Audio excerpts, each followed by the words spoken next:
So what's good? What's good, bro? What's up, Mike? What's up? How you doing, fam? Welcome to the non-podcast podcast. Yo, Yeah, the Uncut Gems. I'm still running with that. yeah, Uncut Gems it Episode is. 2. Screw it.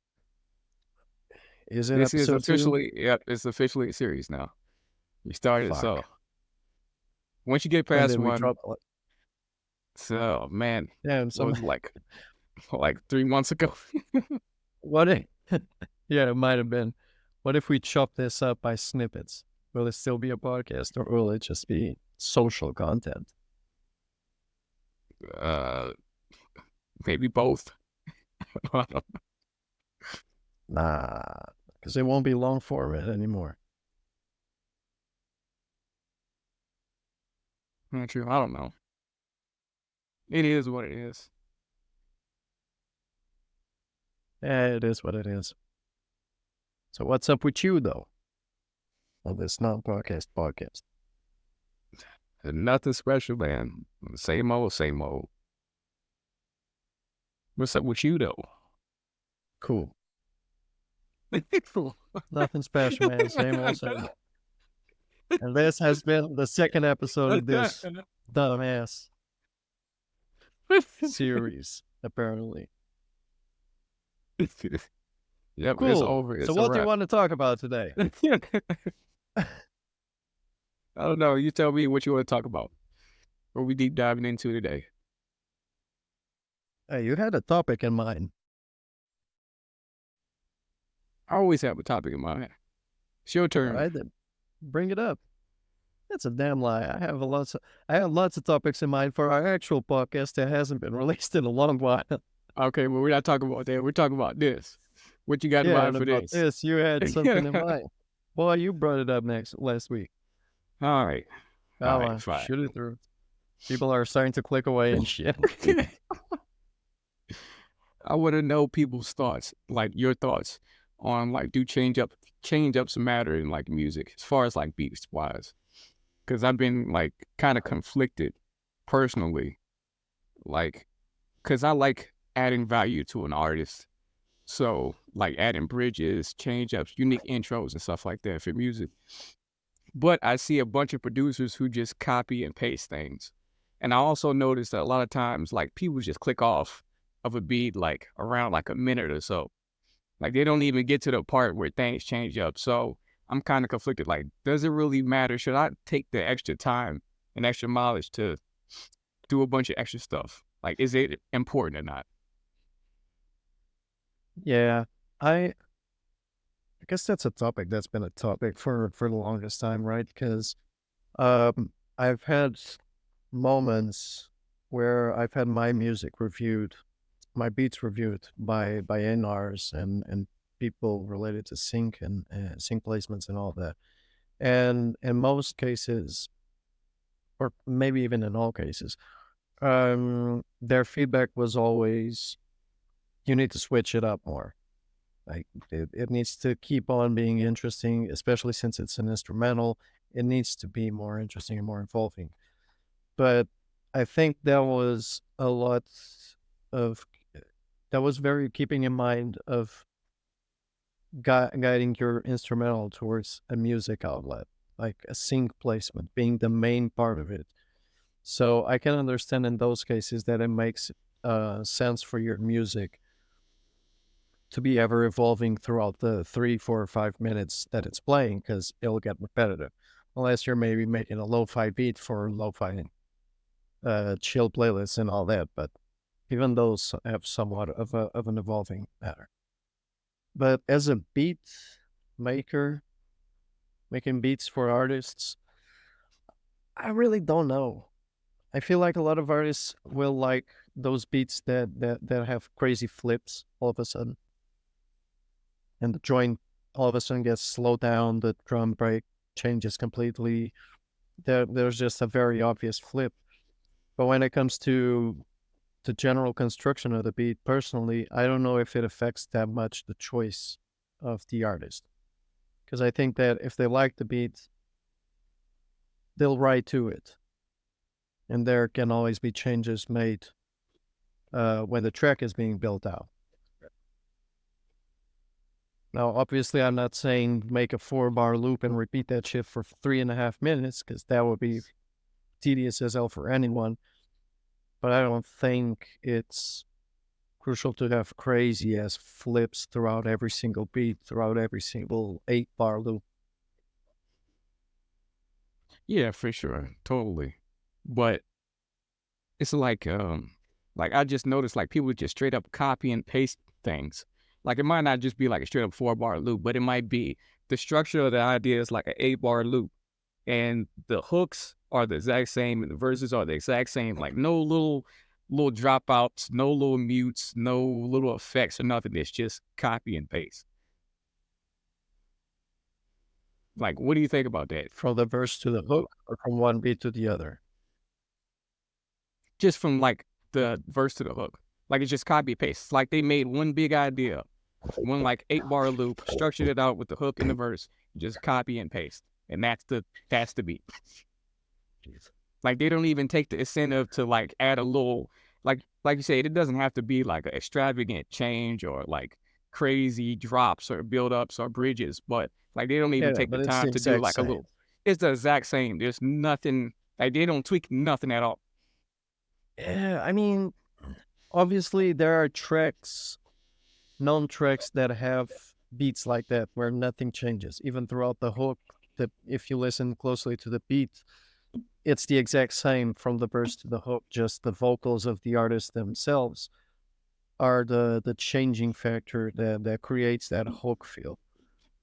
But if you're trying to make a sale, if you're trying to get someone hook on your beat, whatever, I don't know. I'm not an artist, but I feel like that would be very repetitive. I feel like it doesn't have to be crazy, but it has to be obvious. And it doesn't need, and it shouldn't be lazy either. Because what's the point of making an 8-bar loop, mixing that shit, and then just dropping it for 3.5 minutes? I guess to a point where I'm like, okay, cool. I've been listening just for 10 seconds or 3 minutes. Like, so there, I don't think the structure needs to be the same every time. It could be starting with the hook. It could have an intro. The hook can only come after the first verse. There could be or could not be a bridge. I don't think there's any rule behind it. I do feel like there needs to be some variation to the beat, but I don't. But I also don't think it needs to be anything crazy, like extreme flips every single time. And a lot of the a lot of the feedback that I got seemed to be geared towards um I don't know, just make a lot of crazy flips, like, oh, if I click on the 20-second mark, and then hit the 2-minute and 30-second mark, and they sound the same, because I'm gonna, as an AR and A&R, or whoever it is giving feedback on your work, I'm gonna skim through your track, because I need to skim through a lot of tracks. I need to understand, was there a variation and where did it come from? But if I'm clicking on 3 to 4 different marks and it's the exact same type of sound, then that doesn't seem to be any progression through the beat. That's cool and all, but Yeah. again, we're selling beats, so the main focus will always be the artist.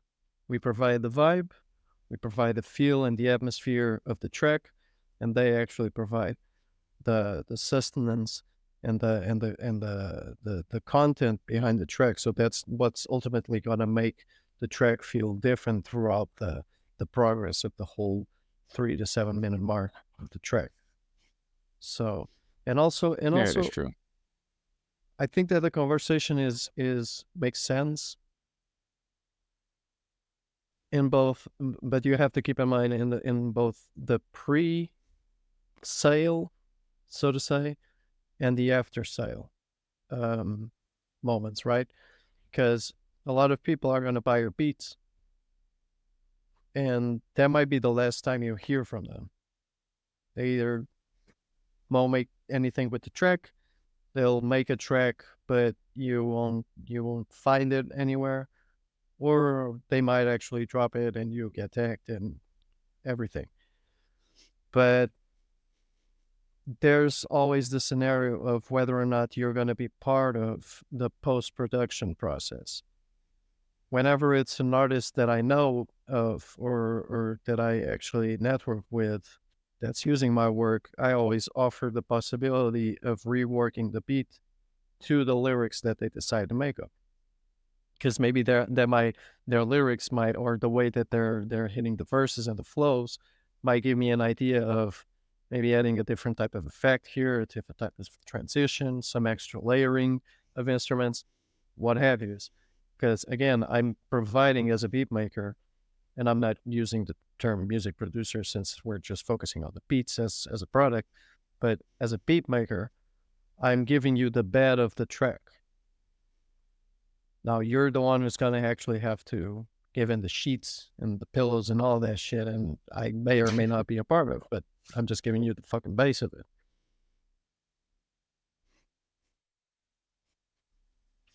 Yeah, true. I think it's like as far as like selling beats online, it's very rare for a producer to come back in and rework things around an artist. Usually an artist is like, and that's the thing is like when I talk about like just like the copy and paste, like is it important because like I said before, is like people will click off if they like a beat, they're gonna listen to it like for like 30 seconds to a minute, whatever, and decide whether they like it or not. And that's gonna be that. So Yeah. they're not even gonna get into like any crazy changes. And I've seen like a lot of artists they'll even like do the changes themselves or flip things in a different way themselves. So like if I've actually tried it out and the beats did kind of good. I was surprised. Like where I just copy and paste it and it did pretty good. So Yeah. it's like, what do I do, That man? I feel that that's something that I've noticed a lot in the past. Not as much nowadays, but simply because I'm not as aware nowadays, because I'm not really following it as much. But it would always feel like beats that were super simple and barely had anything going on in terms of progression, in terms of instrument layering, even drum programming tended to do really well. And I think that in part of it, at least, it's because it's not too crazy. You know, it's basic to the point where it doesn't overwhelm the artist, where there's a lot of room for the artists themselves to either go with a simpler track or go fucking bonkers on it with their own style and and singing or rapping styles. Um, so I think that there's that type of positive note within making a super simple beat. Am I really fond of it For sure. personally? Not much. I like to put in some extra work into it, go into the details of it, add extra layers. I've also made super simple beats. That's I'm not really bashing on it because I myself do it, and there are really dope super simple beats. But it's a really tough subject in general because it depends on who the artist is, what the track idea is going to be, and what they're going to do with it post production. So you can have a super banger beat, but not a lot of rappers have the, I don't want to say capability, but let's go with that. A lot of rappers won't have the capability of handling that beat, so to say. It's not necessarily that, but you know what I mean, right? Yeah, yeah, So it's like overbearing for me. I think the best tracks might a lot of the times be the ones that the artist and the producer actually come together, rather than here's something and you do Yeah, true. whatever it is you want to. And then there are cases like you were saying, where the artists themselves try to give a take on the beat themselves and chop it up or add extra effects or something of the sort, or they might have a co-producer who actually reworks the track in some way. So there are those Mhm. cases, but it depends on the artist mainly. I don't think there's a simple versus complex, repetitive versus progressive. I think it really depends on your audience specifically and who you're actually reaching out. Yeah, I feel you. Mainly, it's just like sometimes it feels like the extra work goes unappreciated a lot.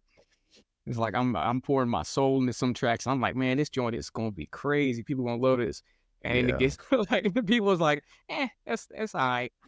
Then I do Yeah. the bare minimum, and it's like, Like, oh man, I'm eating this up. But I was like, you didn't hear the track list. I had spent the time to do a crazy intro, unique hooks. Like on each hook, I'm building up extra instruments. On the verses, I'm dropping things out. I'm doing yeah. bridges. It's like, yeah, it's like, am I wasting my time? Pretty much. Should I just cut it Yeah. back to bare minimum? Yeah. I know what you mean. I feel Because your pain. I've been in the same. it does play a part. Like if I'm working with an artist and we're working together, then I can implement those, if they want that for the track or something like that. We're Yeah. building together. So that's a different environment. But just on straight on YouTube, I do all the extra work and it just feels like sometimes Yeah. people just they just bypass it. Yeah. It's just view rate drops after 30 seconds or something. Yeah. Yeah, I do feel your pain though, because a lot of the times the beats were the most views that I got, and even the ones with the most sales are usually the ones in which I spent the less time on. And it does make you feel like maybe you're just putting too much work into it. But honestly, I never really let that shit get through to me because I started making beats like most producers, which wasn't for the money.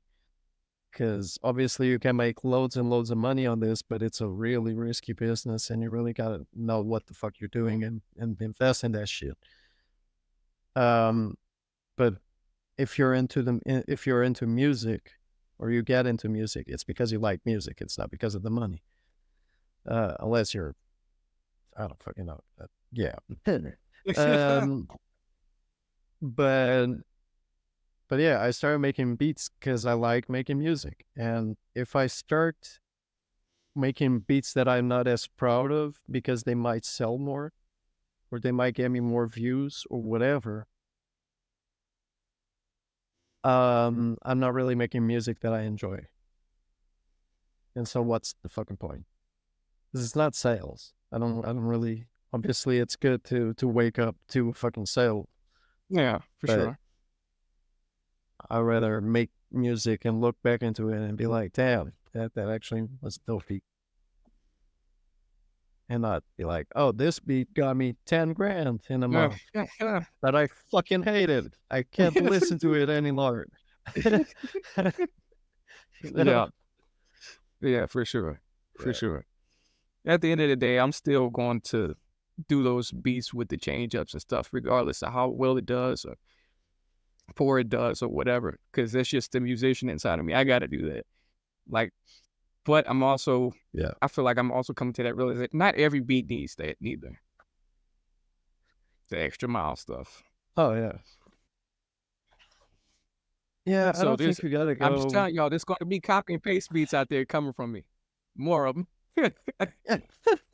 It's going to just be a 4-bar loop the whole Fuck yeah. time. There's not going to be a hook, a verse, nothing. It's just going to be one big solid 4-bar loop for 4 minutes. Watch you reach 100,000 subscribers in 10 days. Wouldn't that be something? Never fucking up. Bro, You got to figure I out would the not verse be and the hook for surprised. yourself. You got to make it yourself. Yeah. you you fucking write the timestamps on the description and they hit the timestamps and like, it's the same shit. What the fuck? What are you talking about? Yep. Surprise. Nah, but Surprise, gotcha. yeah, I feel like as long as you're digging what you're doing, that's what matters. Because I talked about this before on the podcast, but there was this dude that I used to follow.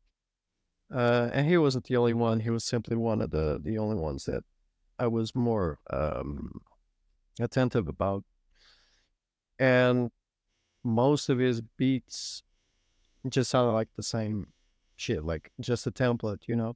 And it's not Mhm. it's not only because the construction of the beat. So it's a 4 to 8 bar loop of no drums.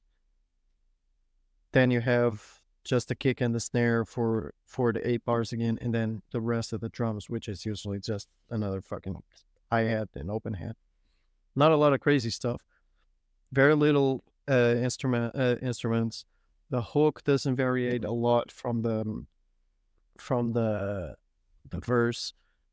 I don't even remember if there were bridges or anything, but they were very simple beats, and each beat felt like the exact same. The drum programming was essentially the same.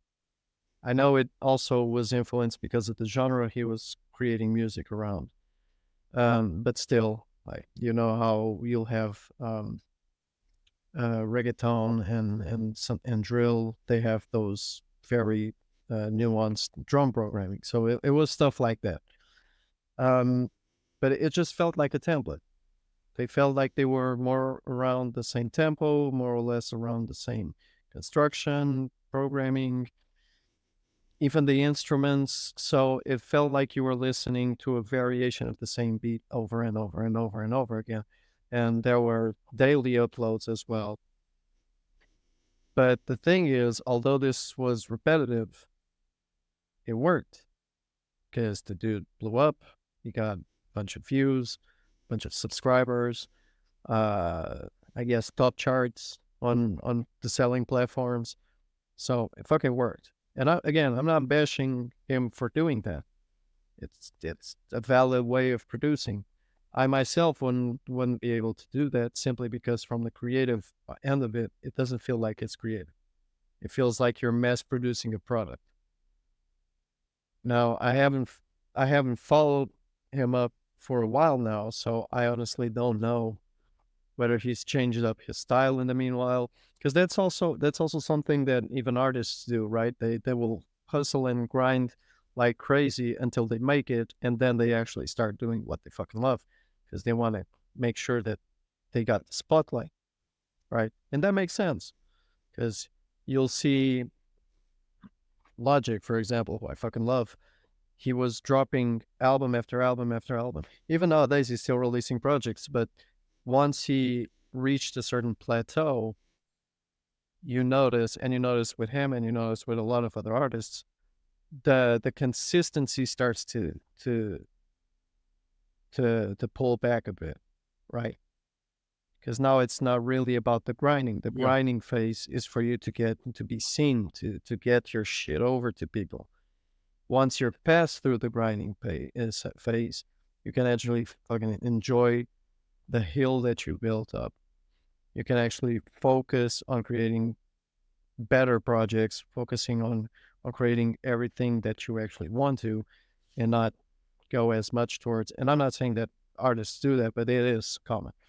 Um, so maybe the dude was doing this simply to get the views and the sales and all that, and be able to live off of music. And maybe now he's making more creative, more uh, variant beats. I don't know. Or maybe he's doing the same shit. I don't fucking know. But that's the point. Is there are two sides to each creative process. I myself wouldn't really be up to being so repetitive with it. Obviously, I've been making music for years and on social media and all that for years, and I really never gave much of a damn enough to focus on that side. So much so that I'm still stuck on the amount of followers that I have. Because it's just, I make music because I want to make music. If I get sales, dope. If not, fuck it. If I got followers, awesome. I love people who follow my work and support my work, and I'm forever grateful for how many few or how many, a lot there are. But I make music to make music, but to each their own.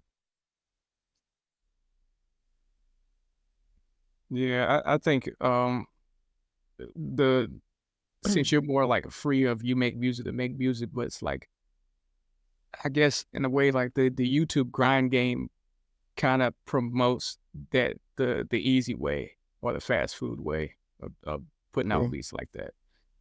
So true. That's why people they're like, if I got to do a beat a day or I'm pumping out 2 beats a day, then I'm not going to take the effort to really. I'm going to have a formula, a template. That's that. It's like McDonald's. Like we just run it through the microwave. Boom, boom. Here you go. Yep. Because it's way harder to do a beat a day. Like if you really put your heart and soul into each and every beat, you really care. Yep. It's 10 times harder. It's way easier just do a template, format or whatever. Fuck it. Let's create a template of beats and just drop a whole month of templated beats and see how they do. I mean, to you, it's still daily uploads. You do daily uploads. I don't fucking know how you do that shit. And you do twice now because you got two fucking channels. This dude got two channels. If you haven't seen either of them, go follow him. Wherelse Banks. Yep. And DB Trap Beats and R&B. Rap and Trap now. Yeah, Rap and Trap. So go subscribe to those. He just hit 10K, by the way. So fucking show love to the dude. Yo, fuck it, 30 days. I mean, to you, it's daily uploads. To me, it's I don't even know if I would do it because I barely upload once a week. But if you got it templated, like the mixed channels are there. It's gonna be the fucking kick, snare, hi-hat, maybe some perk. It's gonna be the bass. And then you have like 2 to 3 instruments. Fuck it. Let's see how it goes. Oh man, that would be a great experiment to run to see how that works. I would be even more simple. I would be simpler with that even. Just a sample, just a bass, just a drum break. Fuck it. I mean, people are doing that. Straight up. I mean, I use loops. I'm not gonna lie. I mean, a shitload of banger hip hop comes from that type of. Yeah, that is true. I mean, if it works, it works. Samples and stuff, right? So I'm not. It's not like I'm shitting on it. I'm just saying, if it's simpler, in terms of creating, because you essentially have three instruments, right?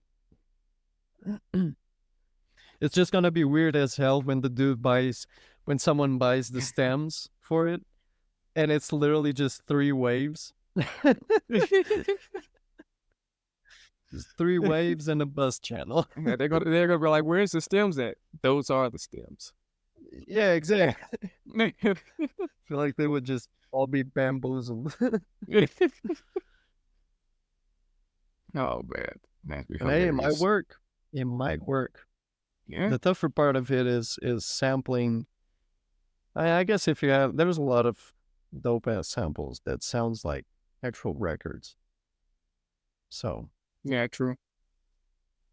But I will say that's kind of art too. I will give it like doing like super simple beats, but that just hit the way they hit, even if it's just a drum break but you have to have the right drum break with the right sample to make it sound that good. Yeah. So there's an art in that for sure. Has to connect. And then another part is actually adding variation to the sample, right? Because if you're True. Either using the full loop of a sample, however long it may be, you're either chopping it up, and if you're chopping it up, are you doing one variation? Are you doing multiple ones? So you can still play around, but again, creative juices need to build up for you to understand, okay, I chopped it up this way. How can I chop it up?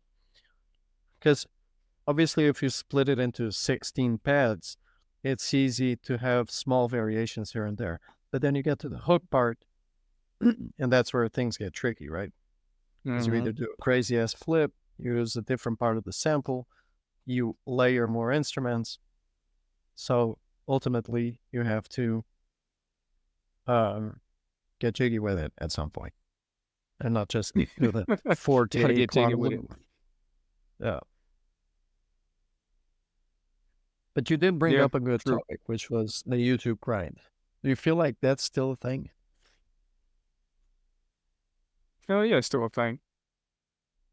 I mean, in the sense of maybe it's mainly because I'm not as much of a part of, but obviously when at least when I first started posting beats on YouTube, fucking, I don't know, 10 years ago, something of the sort. It was the flow was fucking high. Like you had a bunch of, and it felt like the top producers were everyone knew. It felt like it were a handful of them. Like you had Blended Beats, you had Thai Beats, Anno Domini Beats, everyone beats. Yeah. um, but yeah, you had everyone knew who the top dogs were at the time, and the grind was visible. Like you have people dropping every day, just 3 times a week, but it was very clear, and you were very obvious with the results. Like if you were posting more, you would start seeing more results. If you were posting less, you weren't seeing as much. The engagement felt like it was a bit more present. Nowadays, I feel like even when I check, I feel like the top producers, they're still there, obviously, but I feel like now there's a whole lot of people. There's a fucking sea of them.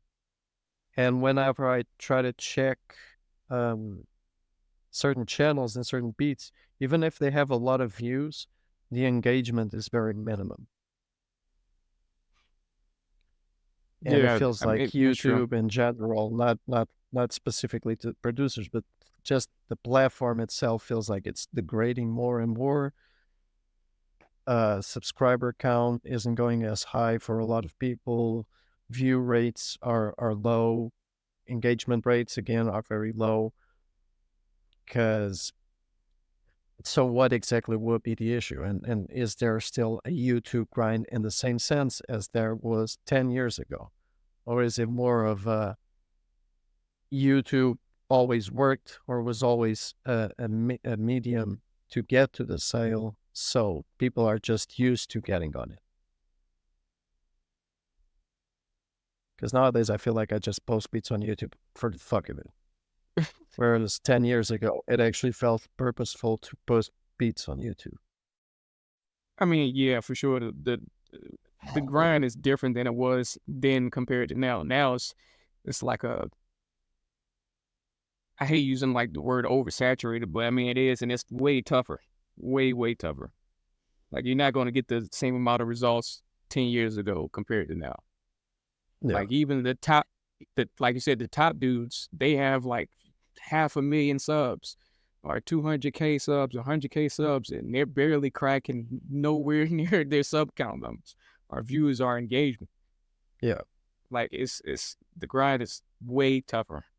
But it's just, to me now, it's just like it's still one of the biggest sites and tools to utilize. So even if it's rough, like the views and engagement doesn't necessarily equate to the sales. Like it's weird. Like Yeah. people could get like a 1,000 views or whatever and have a big channel, but they could get crazy sales at the same time. So it doesn't. It's still worth the grind, but it's nowhere near as what it used to be though. Yeah. I don't know if I agree with it being worth the grind. And it's not even You the don't think so? lazy part of me. It's not even the lazy part of me talking because I always try to, like, okay, I know you're there, but let's try to be objective about shit. Because I've always fucking hated the whole social media consistency part of it because it's just not the type of art that there's an art behind it, but I never really enjoyed it. So I felt like, oh, you gotta make beat making videos for Instagram and TikTok, and you gotta make them consistently and all that. I love seeing those things. I myself don't really think I have much of a knack to do them. I've done it a few times, but I don't really enjoy watching it, so I don't know if people enjoy watching it either. Because I'm not great at it, and I don't really enjoy video editing. I don't really enjoy video filming or anything. It's not the art forms for which I'm geared towards. So I end up making stuff that I don't like. And again, I'm not being a crybaby because that comes with a turf. If you want to get big, you got to do shit that you don't like. It's as simple as that. But I feel like the grind makes sense when you take something out of it. And on YouTube, it feels like it's slowly. And again, I'm not speaking because of the producer community. I'm just speaking from the platform in general. Feels like it's a dying platform now. I And mean, I'm yeah, sure it sure. brings whole lots of results for producers. I can't speak for myself because I know my position. I know that I'm not an example. But even looking out towards bigger producers who aren't reaching the same views that they used to, even though they have more subscribers. Like even myself, even you, right? Because we talked about this. We have more subscribers than we ever had, but I feel like my view count is lower than it ever has, and my Yeah. engagement is zero to none. Like I might have one or two comments in maybe 100 view video, and before I would still be dropping once a week because I never really dropped many beats in a row, but I'll be dropping one beat a week and I would be getting, even if it wasn't big numbers, I knew that at least 300 views I would get easy. And anything beyond that would be dope, but it would also be somewhat common.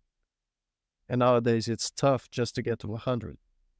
It's tough to get more than two comments from the usual people, which I'm grateful for. It's just like, okay, where are my 4,400 subscribers?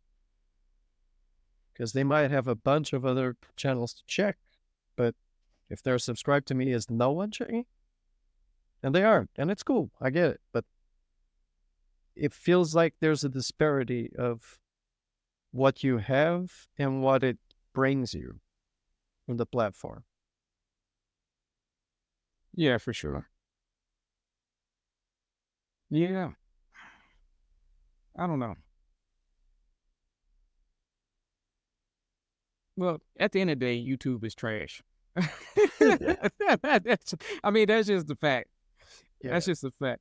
The platform But in which maybe we are I don't know. uploading this shit. Yeah, I was like, I mean, it's kind of trash now all around, like as a whole. But maybe just the how the algorithm is working doesn't favor that type of content no more. So not many eyes are like sometimes people are subscribed to you but don't get the notifications or don't see your content. YouTube might be pushing more towards other things. I feel like honestly, like the next lane for producers is like the whole content creation lane. Like the making beats and doing cool stuff like that. Tutorial lane.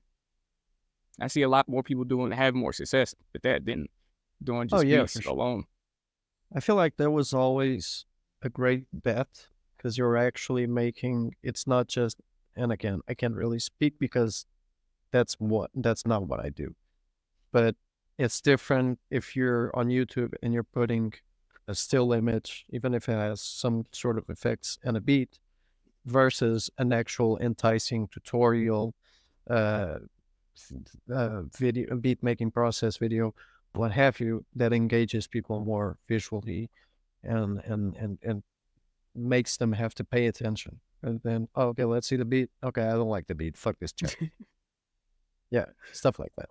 So I feel like there are more producers gearing up more and more towards those types of videos rather than just making mainly beats and then sometimes making one of those videos. Whereas nowadays there are more producers doing that versus um, posting beats. But then those are two different conversations, right?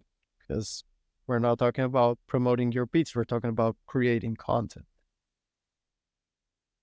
True. So it's a different type of grind from what it was 10 years ago.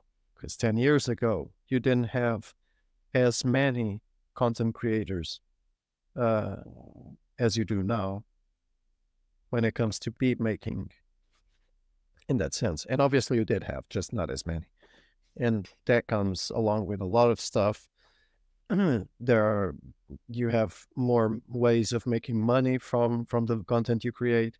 You have cheaper resources nowadays, so it's somewhat easier to get into that lane if you're willing to invest in it.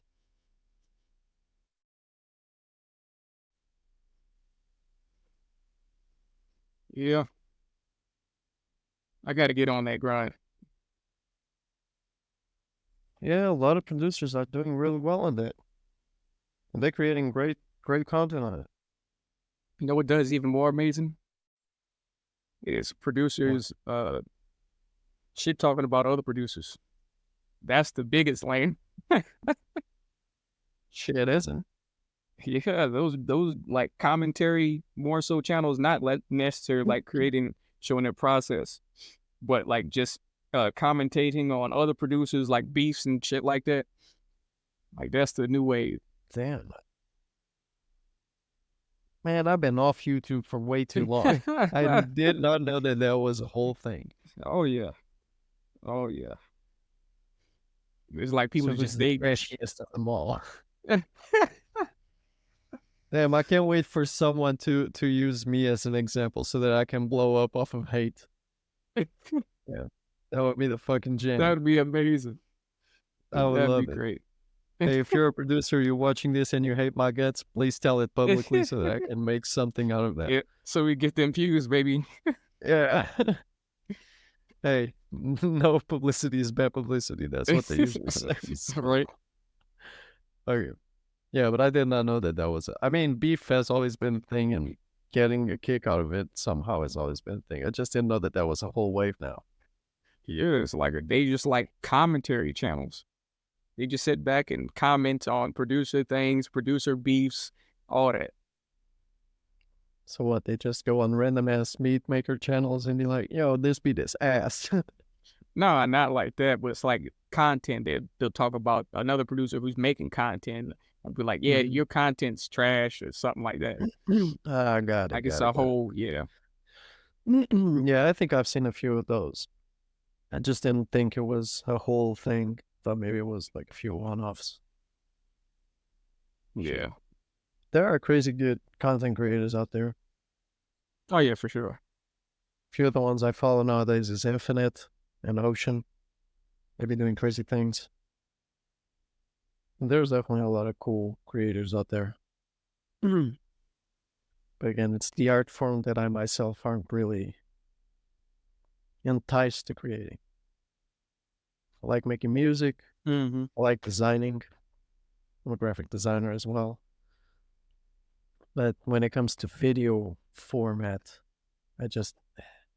I can do it. I'm taught to do it. I just don't really like doing it. Yeah, I feel you. Yeah. I gotta get up with the times and stop being lazy and shit. Yeah, that's what we need AI for. Yeah. To make it 10 times easier. I mean, it's going to come to that point where it's going to just be so easy that a baby could do it. True. You got more and more tools that facilitate the process. And I'm not really against AI. I think I'm more against AI as the sole provider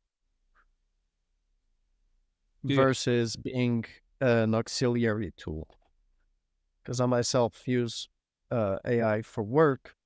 It's like, okay, I'm going to take this as a resource and then actually transform it and work around it and turn it into my own rather than, hey, make this shit. All right, cool. It's done. Fuck it. Slam. Next one. That's where I think it, although it might make things easier for people, I guess it just ruins a lot of stuff, businesses and goals and stuff, because you yourself end up being lazy, right? Why should Yeah. I invest in my skill set if I can just get Exactly. this shit done for me? Exactly. It's a double-edged sword for sure. Yeah. And now there's the new Apple Vision Pros with the augmented reality joint. Have you seen that? Nope. What the hell is that? Some big ass goggles that you wear around, and it's augmented reality. It's literally what it is. So it's some big ass goggles you can still see, but I guess it's like cameras. So you're not actually, it's not like a transparent lens, it's just a camera. So you see what's happening in front of you in your surroundings, but you also have like a user interface. So you can have videos playing in front of you. You can have like your Twitter account on the side or your Instagram for you to scroll through. So There's actually a video of a dude on the subway with those Vision Pro goggles, and he's just there standing doing this shit in the air, right? Just Looking like a damn idiot. yeah. So he's just everyone's looking at him. He's just doing this and that and those and he's when he's wearing it, I guess he might just be like zooming in on an image or scrolling on Twitter or some shit like that. And yeah, that's what it is. It's augmented reality by Apple. Which I That's mean, dumb as hell. it's been a concept that's been developing for the past 15 or 20 years or so. I don't know. So it's not nothing new. Google made something of the sort uh, a few years back with the Google Lens. You remember it was those, it felt like those Super Saiyan joints where it was just one lens, one tiniest lens that would give you notifications. Yeah, yeah, yeah, yeah, yeah, yeah. Yeah, I think that was one of the stepping stones towards it. But yeah, it's big ass goggles. It feels like skiing goggles, you know? That's dumb as hell, man. Like, what's even the point of that, bro? Like, why? So you're gonna walk around looking like a doofus with these big goggles on your face doing this when we have phones. Like you just, how hard is it to look at your phone and check Twitter or watch a video? I guess it's easier though. Because if you're walking and you have I mean, to I pull get off it. your phone and look at it, there's a whole process of pulling. I'm not condoning this, by the way. I'd Yeah, rather yeah. have the phone than the goggles, but whatever floats your boat. But it's the process of taking out your phone. You get a message, you have to take off your phone, you have to unlock it, look at it, read it, reply to it, lock it, go back in, and all of a sudden you get another text and you have to repeat that process. And then you have to look at the phone and you're not looking at your surroundings the same way. So I guess that's tougher than just walking around. All of a sudden you see a fucking bell at the corner of your eyelid and you go just click while you're working, like you're walking, and it shows up and does all that shit. Or you can just be chilling at the subway watching the Lakers game and doing this shit. Yeah, Crazy. But yeah, I mean, wow. I understand how it might make things easier, but it still feels so fucking utopic, you know? It's just so weird. And I bet you That's it's only gonna get, expensive as hell. I'm sure. Plus, it's I'm Apple, and we all know yeah, Apple is yeah, cheap. yeah. So yeah.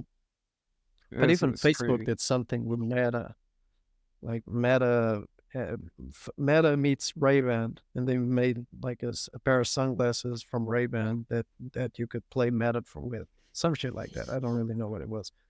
It was like a collaboration of the sort. That's also the thing is the more they evolve these things, the more subtle they're going to be. So now it's giant ass ski goggles. In a year or two, it's going to be tiny lens that you can barely notice the difference. Maybe more, maybe not 1 year or two. You know what I mean? It's only going to progress towards it. Yeah, for sure. But even when it goes further along and they make it smaller and stuff, it's still gonna be probably out of most people's like money bracket to just spend on some crap like that. Yeah, but those types of technologies are only going to get more expensive, right? Because although as things evolve, you get a wider range of options, and therefore you can get the cheaper versions always. The good options or the better options will also increase in price. Like the other day, I was looking at a webcam, right? Webcams have always been like what a crazier one would be $100, 150. I might be Yeah. talking about 5 to 10 years ago, something like the sort. Mhm. It wasn't super crazy. Nowadays, webcams have such high prices. I'm better off buying a DSLR cam. I was looking at this tiny ass webcam. I guess it was 4K. It looked dope. Like the design. That's all, and that's another thing. The design of things just seems to evolve, right? It was really cool, and I've been meaning to maybe get a webcam whenever I find one that's cheap enough because I don't think it's something I want to spend big bucks on. And I went to check the price, and that shit was $689. Oh my gosh. It was a 4K webcam. Looked dope, 4K, okay. $689 for a webcam that I can use on my computer. It was laptop ready too. My laptop has a camera. Obviously, it's not a 4K camera, but if I'm using a webcam for a camera, it's probably going to be mainly for video calls or such. A lot of people use webcams for content creation, but at that point, why not get a DSLR camera? Why not get two? You can definitely find lower priced, secondhand, what have you, at a much lower price and just as good, if not better quality, that you can use outside of your computer. You can actually go out and film yourself and all that shit. So I get that these products exist. It just feels unnecessary. But again, they're going to give you a wider range, but they're also going to get more expensive.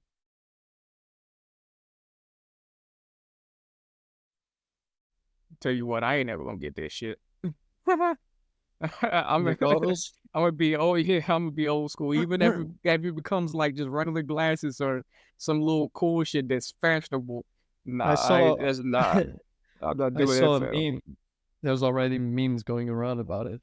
And I saw a meme that was saying that, Apple states that the location of the Vision Pros is not going to be shared in the cloud or anything. So basically, they won't be tracing the location. And underneath it was just something of the sort of, damn, robbers are about to have a big bank day, some shit like that. They lied. That's big cap. Big cap. That's fucking crazy, bro. Fucking Quavo bought two of them to Off Top's daughter. Even that shit was on my Instagram. Two. I wouldn't even buy one. I have no clue how much that shit costs. I need to know. I need to figure out how much that shit costs. I assume it's already out to the public.